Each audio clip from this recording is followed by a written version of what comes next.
Clay wants to talk about this story of an owner for the Golden State Warriors. So I was just gonna give you all a little bit of an update on what happened here. We can discuss how wokeness apparently has its limits at our borders, or even just basic concern for human rights and human dignity.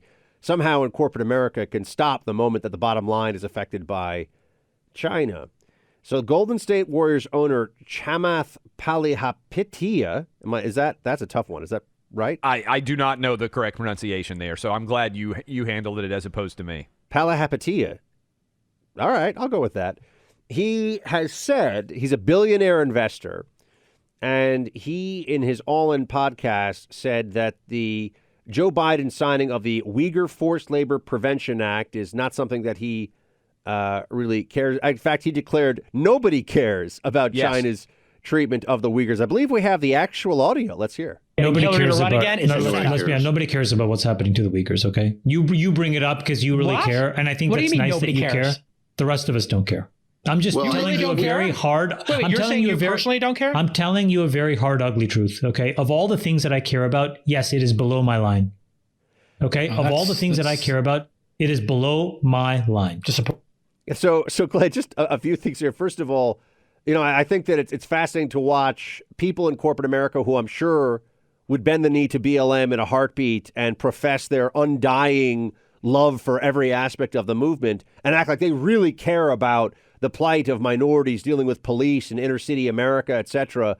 But when it comes to China, there's a lot of money at stake. So like nobody cares, to quote our friend here, about the Uyghurs. Wow. Look, first of all, I encourage honesty, okay? So what he is saying is the quiet part out loud, which is his statement there is representative of what the NBA actually thinks too. Now, they may do a dog and pony show where they come around and they say, oh, we desperately care about genocide. Did you know, Buck, that Chinese, and I don't think a lot of people do know this, there are a couple of different Chinese sneaker companies. When there was a big discussion about the fact that the Uyghurs, who are, let's make no mistake about it, having genocide committed against them by the Chinese government, they are a Muslim minority group that is being, the Chinese basically are seeking to wipe off the planet in many ways based on their genocidal treatment. They also have cotton there. They are using Uyghur slave labor to pick cotton. When it became an issue, many different companies came out and said, hey, we're going to make sure that we aren't using, by the way, it's 21st century, we're going to make sure that we aren't using slave labor cotton in our products. These two Chinese sneaker companies said the opposite. Buck, they said, we are going to make sure that we are using Chinese Uyghur slave labor cotton in our tennis shoes. The NBA has multiple players that are endorsing those sneakers. They are, while claiming to be a social justice warrior organization, allowing slave labor produced shoes to be worn in their games and for players to directly profit, as slave owners did generations ago in the United States and around the world. We are still allowing these players to profit off of slave labor.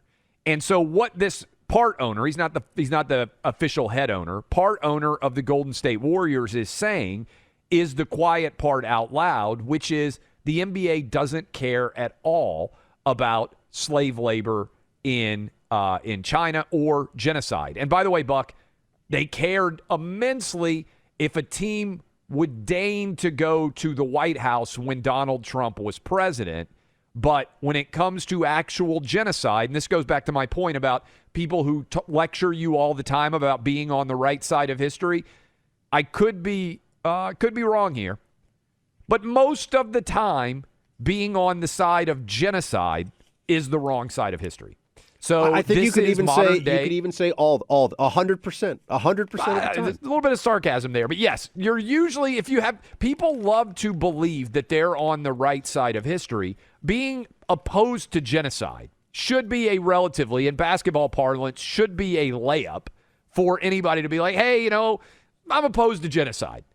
And so the right and wrong side of history, honestly, the NBA is going to be on the wrong side of history as it pertains to Chinese genocide. And this owner is coming out and saying the quiet part out loud, which is effectively what NBA policy is. Now, Buck, if we had a real sports media that was honest, they would start holding players and coaches and owners accountable for this.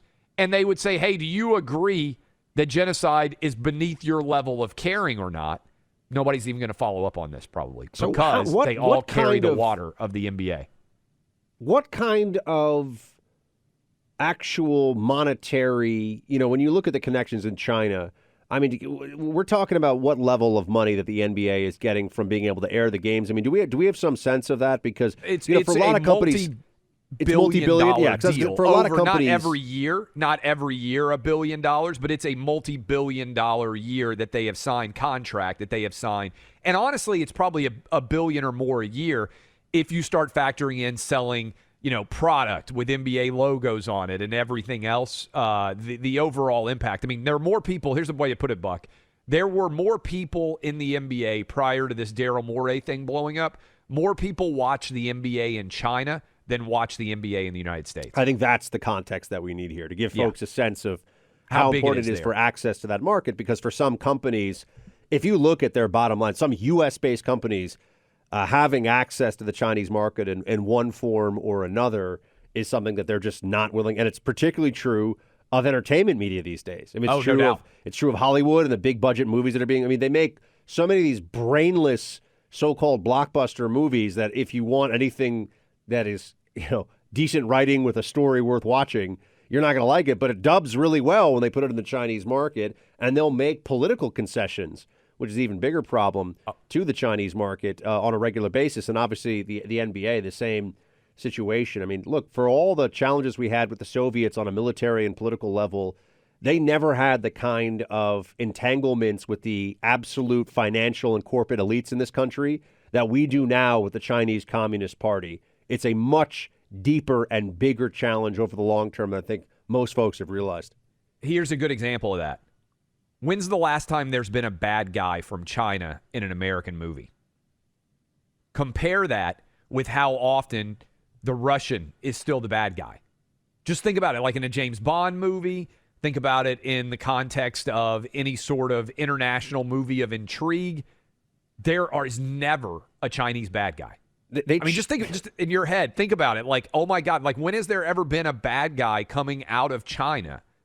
Every single international intrigue movie, the Bourne movies, the James Bond movies, like whatever they are, almost always there's some Eastern European bad guy. You remember with Red Dawn, which I think they changed it. Originally it was the Soviets and the Cubans, right? And then they redid it with North Korea, and when they did the redo of it. I didn't see the remake yet. I didn't see the remake, so I'm not sure exactly. But that was North Korea, not China? Or was that China in the remake of? I'm trying to think of a time. I don't think it was a Chinese bad guy. I mean, I know that there was that James Bond movie where there was the Chinese agent involved, but the bad guy was actually the British guy who used to do the Infinity commercials. Remember him from back in the day? Yeah. The Here's a good example. Media Network.